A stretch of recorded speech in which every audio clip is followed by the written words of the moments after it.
Assalomu alaykum hurmatli televizor ko'ruvchilar. Dunyo Uyg'ur qurultiyi to'g'ri televiziyasi kundalik xabarlar programmasiga xush keldinglar. Men Hidoyat Musajon. Bugun 9-oyning 22 kuni chorshanba. Hammalarning shu vaqtda xayrli bo'lsin. Aziz ko'ruvchilar, to'g'ri diqqatinglar bugungi xabarlar programmasining tafsilotida bo'lsin. Birleşken Devletler Teşkilatı'nın 21 sentabr Amerika'nın New York şəhərində başlanğan 76. növbətlik ümumi kengişinin tuncu günü Amerika prezidenti Joe Biden, Slovakiya Cumhuriyeti prezidenti Zuzana Çaputova ve Türkiye prezidenti Recep Tayyip Erdoğan'ın Şərq Türkistan ve Uyğurlar meselesini alaydaslığına ilişki küzətküçülərinin güçlük diqqətini qozğadı.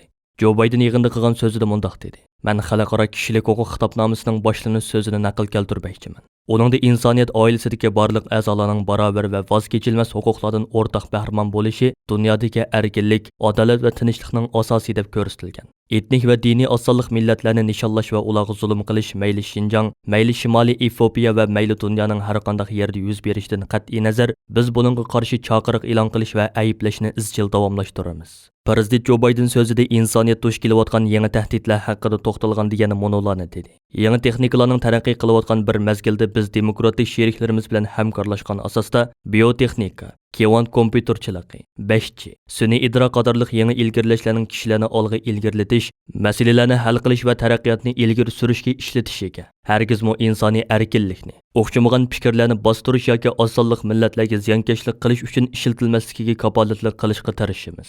Joe Biden demokratik qimmat qarash va qonun asosidagi dunyo tartibini qo'g'dashning hamma kishining manfaatiga uyg'unligini ifodalab yana tuvandagilarni dedi. Kelgusi insoniy izzat hurmatni himoya qiluvchilarga mansub, uni bo'g'ib qo'yganlarga emas. Balki o'z xalqining yushurin kuchini joriy qildirganlarga mansub, kelgusi o'z xalqini bostirganlarga emas. Balki ularga erkin nafas ilish fursati berganlarga mansub. Dunyodagi mustabidlar demokratiya davrining oxirlashganligini jakarlashga urinishi mumkin, biroq ular xatolashdi.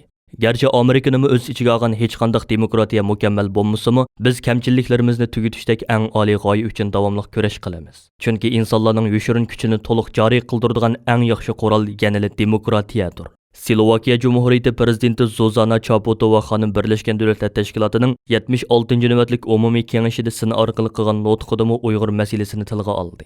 U mundaq dedi. Biz öz demokratiyamizni yanama kuchlantirib, o'zlarining fikr erkinligi, yig'ilish erkinligi qatorliq asosiy huquqlarga hurmat qilinishi uchun kurash qilayotganlarga yordam berishimiz kerak. Bunda huquqlar hukumatlar xolisi tanlab beradigan narsa emas. Mayli Belarusiyada bo'lsin, ishg'oldagi Qrimda bo'lsin, Rossiya, Venezuela yoki Şinjan'da bo'lsin, fuqarolar hammasi bu huquqlardan xohlagancha bahramon bo'lishi kerak. Birleşken Devletler Teşkilatı kengişinin birinci günüde Uyg'urlar meselesini tilga olgan yana bir davlat rahbari bo'lsa, Türkiye prezidenti Recep Tayyip Erdoğan bo'ldi. Uzundan buyon Uyg'urlar meselesida sukut qilib kelgan Recep Tayyip Erdoğan'ning Birleşken Devletler Teşkilatı umumiy kengişida Uyg'urlarni tilga elishi kuchlik diqqat qo'zg'adi. Recep Tayyip Erdoğan nutqida mundaq dedi. Biz Xitoyning zamin butunligiga hurmat qilingan asosda musulmon Uyg'ur xalqining asosiy huquqlari yanama yaxshi qo'g'dilishi kerak deb qaraymiz. Recep Tayyip Erdoğan sözüde yani klimat özgürüşü, koronavirusi, Suriye urushi ve Palestin qatorliq masalalarda to'xtaldi. Birleşken Devletler Teşkilatı'nın 76. növbətlik kengişinin tuncu günüdeki yığınida yana Xitoy davlat raisi Xi Jinping söz qilgan. O sözüde davamlıq ilgari surgunidek Xitoyning taraqqiyotining tinchlikparvar taraqqiyotligini ta'kidlagan va Xitoy hargizmi boshqa davlatlarga tajovuz qilmaydi. Boshqa davlatlarni bo'zaq qilib zo'migarlik qilmaydi degan. Biroq u Uyg'urlarga yurgizayotgan irqiy qirg'inchiligi haqida xalqarodan kelgan tanqidlarga javob qaytarmagan. Xi Jinping o'z nutqida Xitoyning yil oxirigacha dunyoni 2 milliard COVID-19 vaksinasi bilan ta'minlashni nishon qilganligini ta'kidlagan bo'lsa-mu, biroq Dunyo Səhiyyə Təşkilatı va boshqa mustaqil kuzatuvchilarning bu vaqtda Xitoyda tekshirish ep berishiga yo'l qo'ymaganligiga bir izohat bermagan. Kesellik sebebinden Ankara'daki ma'lum bir doktorxonada ciddi qutqizishga ilingan Dünya Uyg'ur qurultiyining sobiq raisi, milliy ustozimiz Erkin Olibtekin apandimni yo'qlash uchun 18 sentabr sərdi Janvadan Ankara'daki Asanbog'o aerodromiga yetib kelgan Dolqun Aysa apandimning Turkiya hukumati tarafidan davlat bexatarligiga tahdid ilib keladi degan bahona bilan 3-qitim Turkiyaga kirgizilmay majburiy Germaniyaga qaytarib etilishi Turkiyadagi o'qituvchi partiyalar va yerlik ommaviy tashkilotlarning kuchli noroziligini qo'zg'adi. Türkiye parlamentida Uyg'ur meselesini izchil holda o'tirg'a qo'yib kelayotgan ya'ni Yaxshi partiyasining raisi Meral Akşener xonim Twitter orqali bayonot e'lon qilib mundaq deb yozgan. Dünya Uyg'ur qurultiyi raisi Dolqun Aysa apandini Turkiyaga kirgizmasliklarning sababini oshkorlanglar. Bizmi bilayli. Rostilla haqqoniy bir sababi bormi yoki Xitoyning Uyg'urlarga ilib berayotgan zulmiga sukutda turib olishinglarni oz deb Xitoydan yo'l yo'riq ilishga boshladinglarmi? Bularni hammamiz bilib qolayli. Har qaysi partiyalarning rahbarlari, parlament a'zolari va ommaviy tashkilot mas'ullari ijtimoiy taratqular orqali orqa-orqadan bayonot e'lon qilib, To'lqin Aysoni qaytarib o'tganligi uchun hukumatni ayblashdi. Orqadan 20 sentabr kuni İYİ partiyasining muavin raisi Nuri O'qutan apandi bu vaqtda maxsus Uyg'urlarni kutib olish yig'ini chaqirib, Turkiya hukumatini qattiq ayblab mundoq dedi. To'lqin Ayso apandi Sharq Turkiston masalasini butun dunyoga anglitib Sharq Turkistondagi Uyg'urlarning erkinligi, haq va huquqi uchun kurash qilayotgan Dunyo Uyg'ur qurultayining raisidir. U tinchlik kurashchisidir. To'lqin Ayso apandiga qo'yilgan Turkiyaga kirish cheklamasi Turkiya sud mahkamasi tarafidan bekor qilinganligi haqidagi xat qo'lida tursa, uning ustiga xalqaro soqchi tashkiloti Interpol To'lqin Ayso ustidan 1997-yili Xitoyning talabiga binoan chiqargan qizil boshliq tutish buyrug'i 2018-yili bekor qilingan tursa, mazkur ahvolni demokratiya bilan boshqarilayotgan davlatlar nazarda tutayotgan bugungi kunda Xitoy hukumatining besimi bilan Turkiya hukumatining To'lqin Aysoni Turkiyaga kirgizmasligi Turkiyaga faqatla yarashmadi. Turkiyaning bu qilmishi Xitoyga taslim bo'lganligining isboti hisoblanadi. Qisqasi, Turkiyaning bu qilganlari turk va musulmonlik uchun nomus ishdir. Biz İYİ partiyasi bo'lish sifatimiz bilan To'lqin Aysoga qo'yilgan cheklamaning darhol amaldan qoldirilishini talab qilamiz. To'lqin Ayso apandining qaytarib etilganlik xabari tarqalgandan keyin tunji bo'lib hukumatni qattiq ayblagan siyosiy partiyalardan biri Kelajak partiyasidir. Kelajak partiyasining muavin raisi Selçuk Özdağ apandi bu vaqtdagi savolimizga javob berib mundoq dedi. Uzun yil burun To'lqin Aysoga bundoq bir cheklamaning qo'yilishi Turkiyaning Uyg'urlarga qarata qilgan vafosizligi, To'lqin Aysoga qilgan nomuslik ishdir. Men hukumatga shuni demoqchiman. Musulmon izdisanglar Sharq Turkistonliklar musulmon, hamda Uyg'urlar Turkiya xalq. To'lqin Aysoning Turkiyaga kirish cheklamasi Anqara sud mahkamasi tarafidan bekor qilingan turuqliq nemishqa kirgizmaysizlar. Bu Turkiyaning qonuniga xilof ish qilganligini ko'rsatib beradi. Hozir Turkiyani idora qilayotgan hukumatning qonunga rioya qilmaganligini, Xitoyning gapini anglaganligini ko'rsatib beradi. Selçuk Özdağ apandi Turkiya hukumatining To'lqin Aysodan apo so'rashi kerakligini ta'kidlab mundoq dedi. Biz Kelajak partiyasi bo'lish sifatimiz bilan hukumatning bu qilganlaridan nomus qildik. Hukumatning ota yurtimizdan kelgan kishilarni Turkiyaga kirgizmasligi bizni qattiq ranjitdi. Turkiya hukumati To'lqin Aysoni Turkiyaga taklif qilib, ilib kelib apo so'rashi kerak. 1995-yili qurilgan kunidan tortib Uyg'ur davosini qo'llab kelayotgan. Hozirgi hukumatni qo'llayotgan Buyuk Birlik partiyasi muavin raisi Ali Kesar apandi Turkiya hukumatining 2008-yili To'lqin Aysoning davlat bexatarligiga tahdid deganni bahona qilib, Turkiyaga kirishini cheklab Antalya aerodromidan qaytarib o'tganligini, 2016-yili 10-oyda Turkiyaga kirishini yana bir qatim rad qilib, Istanbuldan qaytarib o'tganligini, hukumatning bu qilganlarining zo'r xatolik ekanligini, bularni hukumatga yetkazadiganligini bayon qilib mundoq dedi. To'lqin Ayso apandining sotiga qatnashdik. Hukumat kimning besimi bilan sud mahkamasining qaroriga rioya qilmayotidi, uni bilmadik. Lekin buni bo'sh qo'yib bermay, To'lqin Ayso Turkiyaga kiraligicha kurash qilamiz. Hukumatning bu xatoligini tuzatish kerakligini hukumatga deymiz. Xalqaro soqchi tashkiloti Interpol Xitoyning talabiga binoan To'lqin Ayso ustidan 1997-yili qizil boshliq tutish buyrug'i chiqargan. Biroq Interpol bu tutish buyrug'ini 2018-yili bekor qilgan edi. Mushundaq turuqliq Turkiyaning 15 yildan buyon To'lqin Aysoni Turkiyaga kirgizmasligi turk xalqining qattiq ayblashiga uchramoqda. Bu munosabat bilan bugun istansimizning maxsus ziyoratini qabul qilgan Dunyo Uyg'ur qurultayining Turkiyadagi muavin raisi, strategiya mutaxassisi doktor Erkin Akram va Turkiyadagi Dunyo Uyg'ur qurultayi vaqfining raisi Abdurashid Abdulhamid apandilar o'zlarining bu voqea haqidagi qarashlarini bildirib mundoq deyishdi.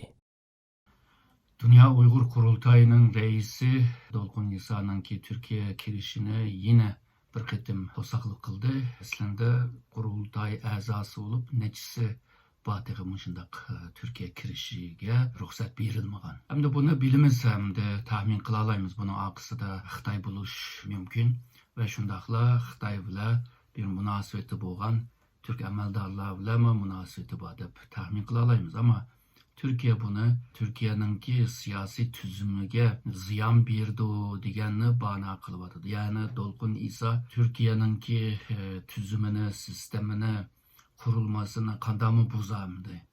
Bunu hamda anlagan adamı bununla bek işinip ketmeydi tabi. Eğer de Xitoy hükümeti To'lqin Ayso Xitoyning tüzümünü bozmakçı, sistemini bozmakçı dese, o hamda bir bağlayalaydigan bir yeri var hamda. Şuңашqa bu haksızlık To'lqin Aysoga ilip bağan bu haksızlıkni chaqqanlar tuzitish lazım. Yani bu siyasetler devam qilgan siri aslında yalğızla To'lqin Ayso'ningki shaxsiy salohiyatiga emas, shundaqla Sharq Turkistonliklarning davosiga bir ziyon ekiladi deb o'ylayman.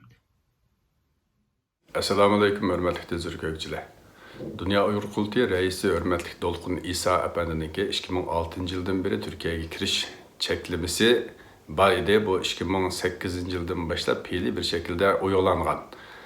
Ministerlikler ve bazı büyük elçilikler arkalık ma'lum bir harekette bulunan bosma ahirki hesapta bunun bir neticesi bulmay. Ahiri 2020 yılı advokatı arkalık Ankara 1. İdare Mahkemesi de dava açkan. Bu dava 2021 yılı 7. ayda ahırlaşkan bulup davanınki uqturuşu 9. ayınınki 1. günü İçki İşler Ministerliği'ne qaraydigan Köç İdaresi tarafından elingan ve 7. advokatıga çeklemenin kaldırılganlığı doğrusundaki uqturuş evetilgen.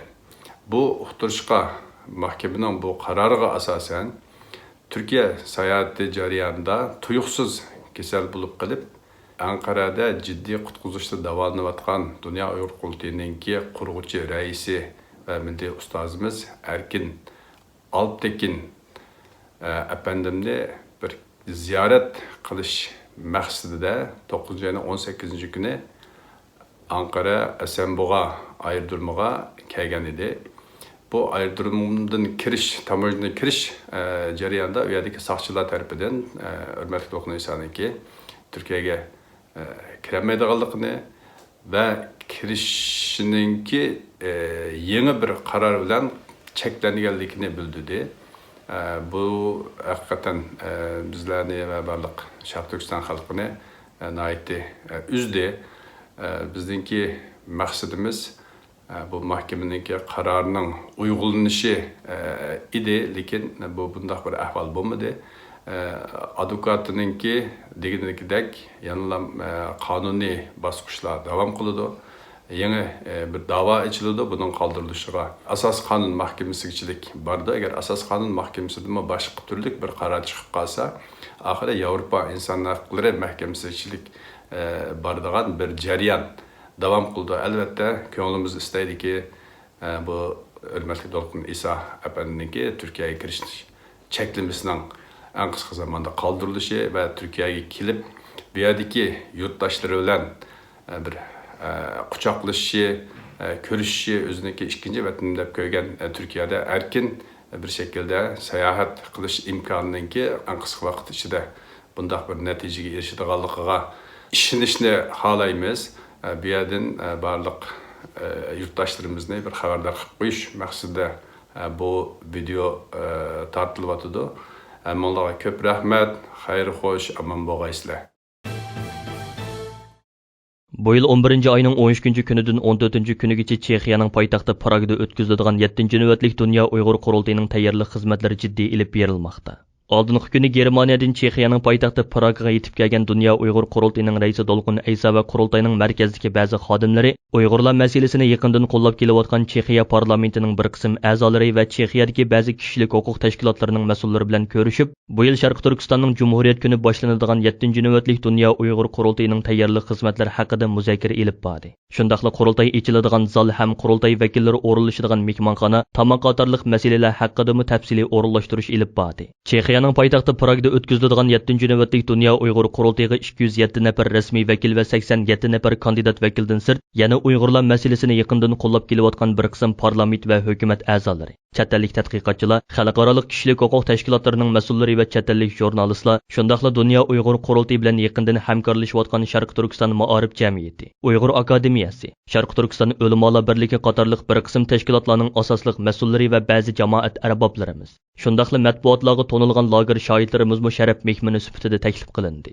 7. navbatlik Dünya Uyghur Qurultayı tayyorlik komitetining raisi Parat Yo'ronqash apandimning istansimizga bildirishicha, koronavirusi sababidan Qozog'iston, Qirg'iziston, O'zbekiston, Avstraliya qatorliq davlatlardagi vakillar bu yil 11. ayning 13. kunidan 14. kunigacha Chexiyaning poytaxti Pragda o'tkaziladigan 7. navbatlik Dünya Uyghur Qurultayıga tor orqali kollektiv holda qatnashadi. Qurultayning ba'zi ishki muzokaralardan boshqa qismlari sizlar ko'rayotgan Dünya Uyghur Qurultayı tor televiziyasi orqali naq maydondan bevosita tarqatiladi. Qurultayning rahbarlik saylami tizimining umumiy jarayonimi ommaga ochiq bo'ladi. Farhat Yo'rinqosh apandi bugun stansimizga qilgan so'zida 30 davlatdan 7-navbatlik Dunyo Uyg'ur qurultayiga yangidan saylab chiqilgan 207 nafar rasmiy vakilning o'tgan haftadan e'tiboran Dunyo Uyg'ur qurultayining har qaysi organlariga o'zlarini rahbarlikka nomzod ko'rsatishga boshlaganligini, qurultay rahbarligiga nomzod bo'g'ishlarga qo'yiladigan shartlar, saylanadigan organlar va bu organlarning salohiyati va xizmat doirasi haqidagi materiallar, shundaqla nomzodlik jadvalining qurultay tayyorlik komiteti nomzodlar komissiyoni tarafidan vakillarga yetkazib berilganligini bildirdi.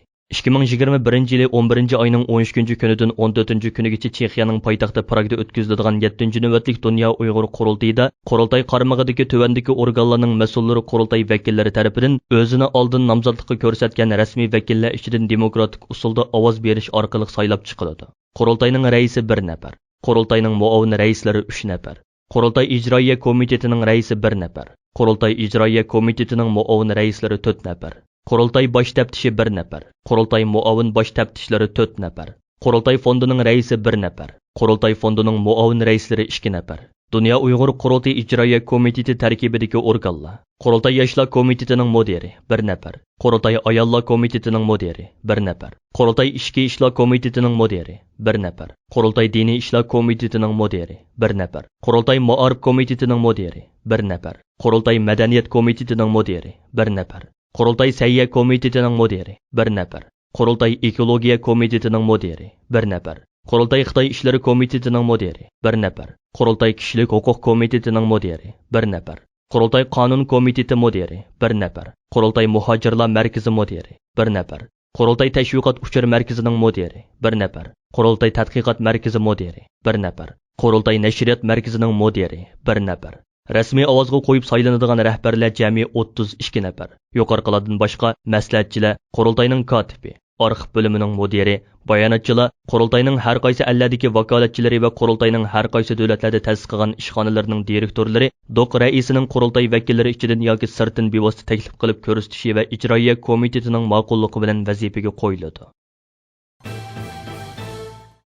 Amerika Davlat Majlisining Xitoy ishlari komiteti 21 sentabr guvohlik yig'ini o'tkazib, Uyg'ur majburiy amgikining Xitoy quyosh energiyasi taxtasi ishlab chiqarish sohasidagi salmoqini o'z ichiga olgan Xitoyning havo klimat va'dasi, uningga amal qilish ahvoli, ommaviy tashkilotlarning muhit qo'g'dash xizmatidagi roli, Tibet duch kelayotgan muhit xirisi, Amerikaning Xitoy bilan bo'lgan havo klimat jihatdagi hamkorlik fursati qatorliq masalalarni muzokara qildi. Yig'inda Uyg'ur majburiy amgikining Xitoy quyosh energiya taxtasi ishlab chiqarish sohasidagi salmoqi Davlat Majlisi a'zolarining qiziqishini qo'zg'agan masalalarning biri bo'ldi. Ba'zi tadqiqotchilar buningga tushuncha berib, Sharq Turkistondagi Xitoy quyosh energiyasi taxtasi ishlab chiqarish sohasining butunlay majburiy amgakka chidishlik ekanligini ilgari surdi.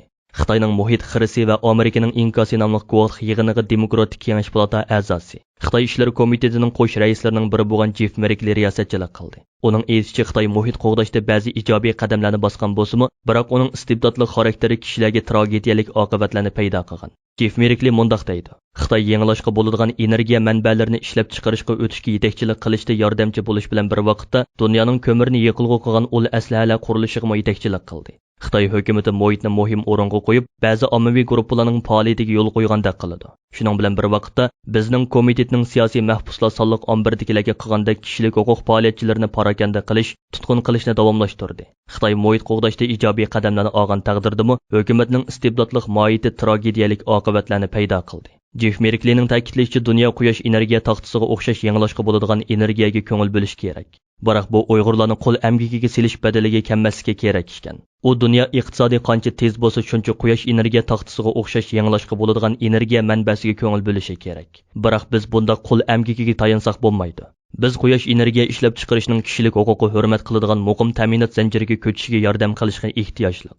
Bu ta'minot zanjirini ko'p xillashtirib, majburiy amgakdan xoli qilishga ehtiyojliq. Bu degan Amerika va boshqa davlatlarga ishlab chiqarish bazalarini qurish, Avom palatasi Uyg'ur majburiy amgikining oldini olish qonun loyihasini tez ma'qullash, prezident darhol imzo qo'yib qonunga aylantirish deganlikdir dedi. Guvohlik yig'inida Avom palatasining demokratik a'zosi, Xitoy ishlari komitetining qo'sh raisining biri James McGovern Xitoyning klimat hamkorligiga oldingi shart qo'yishini Amerikaning Uyg'urlarga qaratilgan irqiy qirg'inchilikni ayblashdan voz kechishga qistashdagi bir taktika ekanligini bildirdi. Xitoy tashqi ishlar ministri Wang Yi havo klimat hamkorligini boshqa masalalar bilan bog'lab, bo'libmi agar Amerika Xitoyning harakatini tanqid qilishni to'xtatmasa, hamkorlikni to'xtatadiganligi haqida tahdidda bo'lgan. Bu Amerikaning Xitoy hukumati Uyg'urlarga qarata ilib borgan irqiy qirg'inchilikqa, Hong Kongda demokratiyani yo'qotishga yoki kishilik huquq advokatlarini qamashga ko'ngil bo'lishini to'xtatishning bir taktikasini qilamdi. James McGovernning qarashicha klimat masalasi Amerikaning Xitoydagi kishilik huquq tafsandichiliklariga diqqat qilishiga to'sqinlik qilmasligi kerak.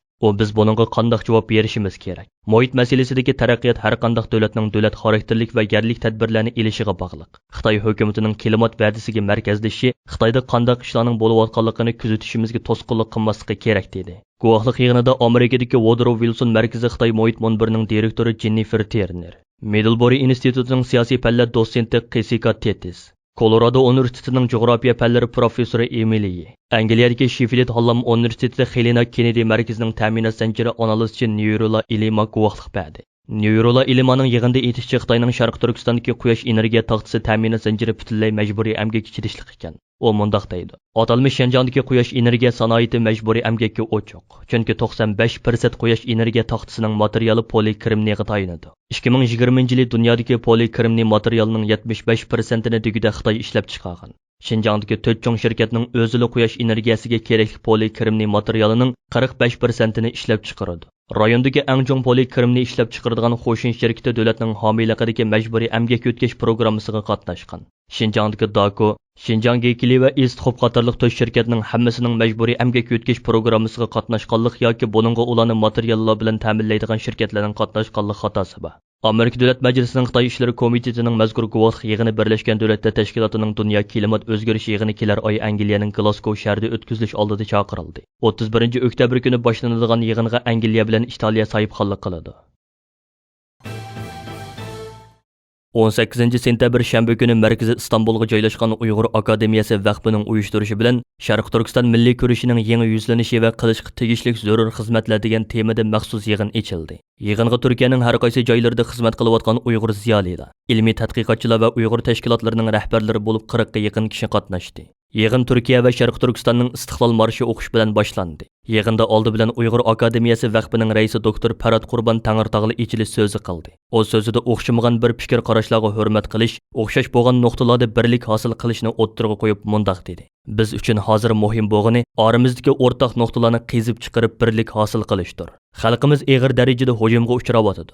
Shuning uchun biz o'xshamagan fikr va ideologiyalik qarashlarni bir tarafga qo'yib qo'yib, o'rtaq nuqtalarimizda bir yerga jam bo'lsak, kuch birligi o'ttirg'a chiqishi mumkin deb qarayman.